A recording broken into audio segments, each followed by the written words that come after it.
बताएं कि इस विकेट पर ये जो आपने अभी तक रीड किया है पाकिस्तानी बैटिंग को, अगर शुरू में विकेट्स नहीं मिलती हैं तो मुश्किल हो जाएगी पाकिस्तान के लिए। एक बार अगर बैट्समैन सेट हो गया तो बड़ी मुश्किल से विकेट देगा यहाँ पर।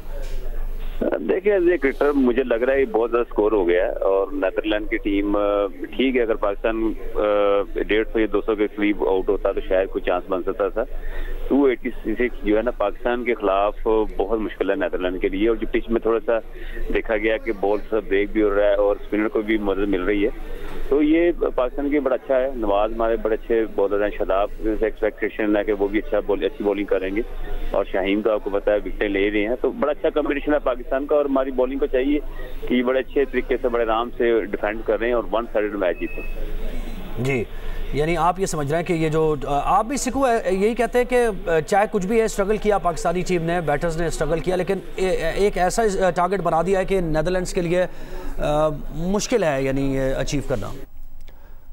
आप सही कह रहे हैं वो, इसलिए कि देखिए पिच इतनी इजी नहीं है। हमारे बल्लेबाज जो हमारे बैटर्स हैं वो कोई मतलब कि कोई नॉर्मल प्लेयर्स नहीं है, वो वर्ल्ड क्लास प्लेयर हैं। उनको भी प्रॉब्लम होती थी हिटें मारने में, टाइम करने में। तो इसका मतलब यही था कि हम जब शुरू में जब प्रोग्राम कर रहे थे तो गेंद फंस रहा था, ब्रेक भी हो रहा था, नया बॉल, बिल्कुल नया बॉल भी ब्रेक हो रहा था। तो इसका मतलब है कि पिच इतनी आसान नहीं है। अगर हमारे बॉलर्स ने सही जगह पे गेंद किए और नए बॉल से खास तौर पे और फिर स्पिनर्स के साथ, तो हम इनको पकड़ लेंगे इस 286 में। इतना कोई मुश्किल नहीं होगी मेरे ख्याल से, हम इनको पकड़ लेंगे। वो इतने बड़े कोई खिलाड़ी उनमें नहीं है कि जो रन थ्रू कर देगा और जो है 30-35 ओवर में या 40 ओवर में ये रन कर देंगे। वो फंसेंगे और 100% फंसेंगे और हम पकड़ लेंगे। लेकिन ये वेकअप कॉल तो है पाकिस्तान के लिए कि इस वर्ल्ड कप में सबसे कमज़ोर टीम है नेदरलैंड्स और उसके खिलाफ हम बैटिंग स्ट्रगल कर रही है, जबकि ये वर्ल्ड कप ही बैट्समैन के लिए, यानी बॉलर्स को तो परफॉर्म करना ही है, लेकिन बैट्समैन जो है 350 स्कोर कर रहे हैं, इससे ज़्यादा भी कर रहे हैं और पाकिस्तान स्ट्रगल कर रहा है नेदरलैंड्स के खिलाफ। साल जून जुलाई में वर्ल्ड कप क्वालिफायर हुआ था, वन साइडेड फाइनल था और श्रीलंका की टीम ने उस फाइनल में उड़ा कर रख दिया था नेदरलैंड की बैटिंग को। किसी हद तक अब्दुल रज़ाक और सिकंदर बक्की इस बात से तो मैं इत्तेफाक करता हूं कि नेदरलैंड की बैटिंग में वो बड़े नाम नहीं है, लेकिन आपको ये भी याद रखना चाहिए कि पाकिस्तान ने वार्म अप मैच में 346 चेस करा दिए थे अगेंस्ट न्यूजीलैंड। पाकिस्तान ने 42 ओवर में फाइनल 4 में कोलंबो के प्रेमदासा स्टेडियम में श्रीलंका के खिलाफ 252 करवा दिए थे।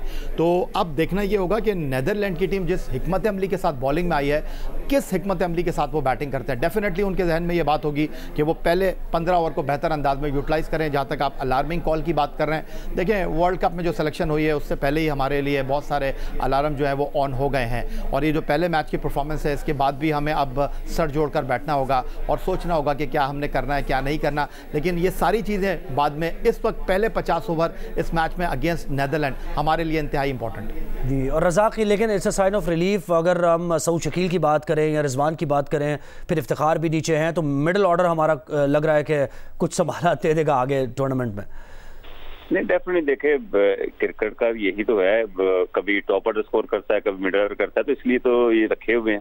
तो इनकी रिस्पॉन्सिबिलिटी है प्लेयर की, जहां उसको अपॉर्चुनिटी मिलती है वो टीम के लिए खेले, पाकिस्तान के लिए खेले। और जिस तरह सऊद शकील और रिजवान ने पार्टनरशिप लगाई है, अगर एक पार्टनरशिप और लगती तो पाकिस्तान 350 को भी टच कर सकता था। और ये कि काफी नफ स्कोर है, मैं समझता हूँ।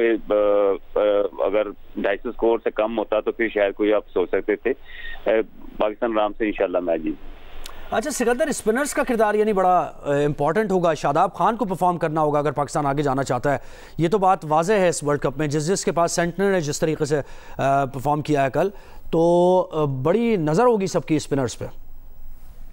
देखो ये पिच पे स्पिनर्स को मदद मिल रही है, तो इसमें शादाब, नवाज, इफ्तिखार, ये तीनों बहुत इंपॉर्टेंट रोल अदा करेंगे। मैं एक और चीज़ बता दूं, सऊद शकील भी लेफ्ट आर्म स्पिन करते हैं और मैं तो, अगर मैं हूँ वहाँ पर, तो उनको एडवाइस करूँ बाबर को कि उनको भी आजमा के देख लें। अगर मौका लगे, मैच की सिचुएशन अच्छी हो गई है तो सऊद शकील से भी बॉलिंग करा लें। ये बाद में कभी काम आ जाएंगे, आपको एक पता चल जाएगा कि एक बॉलर बॉल भी करता है। तो वो ये इस पिच के देखते हुए मैं समझता हूँ कि शादाब को और हमारे स्पिनर्स को अच्छी बॉल करनी चाहिए।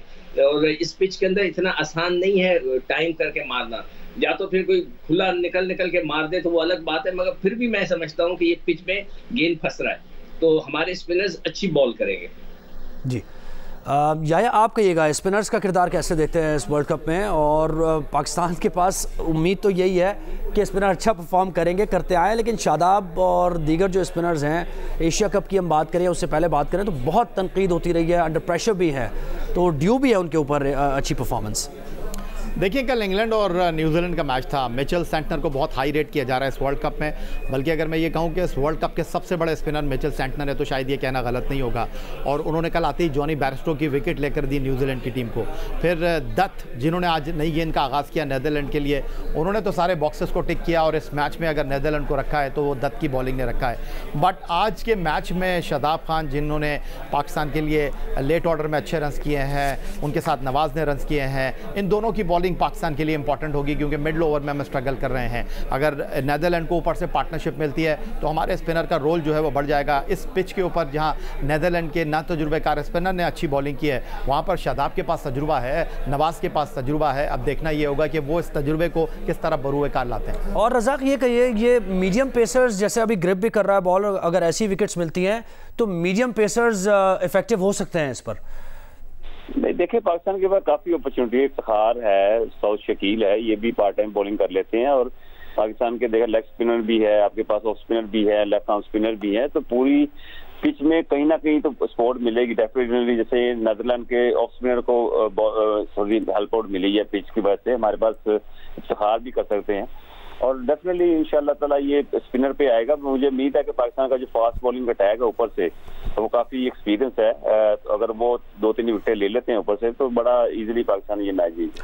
सिकंदर इमामुल हक की अगर बात करें, आपने भी रीड किया होगा उनको, वो अपना स्टांस जो उनका है, यानी या तो थोड़ा लेट है, बॉल पहुंच जाती है, वो कंप्लीट नहीं कर पाते अपने स्टांस को, फिनिश वो उस तरीके से नहीं है उनके अंदर, तो बहुत काम करने की ज़रूरत है उनको अपने एक्शन पर भी। देखिए, इमाम जो है अच्छा खेलते हैं, सीधा खेलते हैं कई जगह पे, मगर आज उनको जो शॉर्ट गेंद हुआ था वो हुक भी अच्छा करता है, पुल हुक अच्छा करता है, मगर ये कि वो गेंद थोड़ा तेज आ गया, और उनका जो फुटवर्क था वो, अगर आप देखें जब वो जिस बाउट पे वो आउट में जब गेंद शॉर्ट गिरा है तो उनको पीछे की तरफ जाने के बजाय वो फ्रंट फुट पे आ गए थे हल्का सा, जिसके वजह से उनका टॉप एज लगकर और उनकी टाइमिंग सही नहीं हुई, गेंद खड़ी हुई, वो आउट हो गए। इमाम अच्छा खेलता है, मगर ये कि अब जो खेलने वाले हैं, फखर भी बहुत अच्छा खेलते हैं मगर फेल हुए जा रहे हैं। इन लोगों के लिए ये वर्ल्ड कप है, ये परफॉर्म करेंगे तो फिर वाह है, मगर ये कि अगर वो नहीं परफॉर्म कर सकेंगे तो फिर उनके जो चचा वहाँ बैठे हुए हैं वो इंतजाम भी कुछ नहीं कर सकेंगे, तो इनको रन्स तो करना है बिल्कुल। या आप कहिएगा, अगर फ़खर जमान नहीं परफॉर्म कर पा रहे हैं तो उनको मतलब बेंच पे बिठा के अब्दुल्ला शफीक को भी आप खिला सकते हैं, क्योंकि मकसद तो आपका जीतना है और वर्ल्ड कप ही के लिए सारी तैयारियां होती हैं। देखें, ये फॉर्म जो होती है ना, ये तो आनी जानी चीज़ है। वो कहते हैं ना, फॉर्म जो है वो परमानेंट होती है, क्लास परमानेंट होती है, फॉर्म टेम्परेरी होती है। ठीक है, फ़खर ज़मान स्ट्रगल कर रहे हैं। आपको याद होगा 92 वर्ल्ड कप का पहला मैच है मेलबर्न में, वेस्ट इंडीज़ के खिलाफ खेले थे, वहाँ रमीज़ राजा ने सेंचुरी स्कोर की थी। उसके बावजूद उनको क्रिटिसाइज़ किया गया था क्योंकि उन्होंने बहुत स्लो 100 किया था, उसके बाद उनको टीम से ड्रॉप कर दिया गया था। तो फ़खर ज़मान को मेरा ख्याल है कि अगला मैच एक और दे देना चाहिए अगेंस्ट न्यूजीलैंड, और उनको कहना चाहिए कि भाई आप जैसा खेलते हैं आप वैसा ही खेलें, उनको समझाने की ज़रूरत नहीं है। डायरेक्टर क्रिकेट मिकी आर्थर मौजूद हैं, कोच ब्रैडबर्न मौजूद हैं, और अब तो चचा इंतजामुल हक भी पहुंच गए हैं, जैसे सिकंदर बख्श साहब ने बताया। इतना ज़्यादा समझाने की ज़रूरत नहीं है। आप वर्ल्ड कप में खेलने के लिए गए, वर्ल्ड कप में वही सिलेक्ट होता है जो पाकिस्तान का बेस्ट प्लेयर होता है। तो फ़खर ज़मान एक्स फैक्टर हैं, पाकिस्तान के एक और मौका उनको देना चाहिए। अदरवाइज़ रिजवान आपके पास है, अदरवाइज़ अब्दुल्ला शफीक आपके पास है, आपको ये सोचना चाहिए। बिल्कुल, बहुत शुक्रिया। याया हुसैनी हमारे साथ है, क्रिकेट के सिकंदर बख्श हमारे साथ है, और अब्दुल रज़ाक ने भी अपना तजिया दिया। अब देखना है कि पाकिस्तान इस टारगेट ये जो दिया है इसको डिफेंड कैसे करता है। इस पर हमारी बातचीत जारी रहेगी, गुफ्तगू जारी रहेगी। अभी तो वर्ल्ड कप शुरू हुआ है और पहला मैच है अभी तो पाकिस्तान का। एक ब्रेक लेते हैं यहाँ पर, ब्रेक के बाद आते हैं।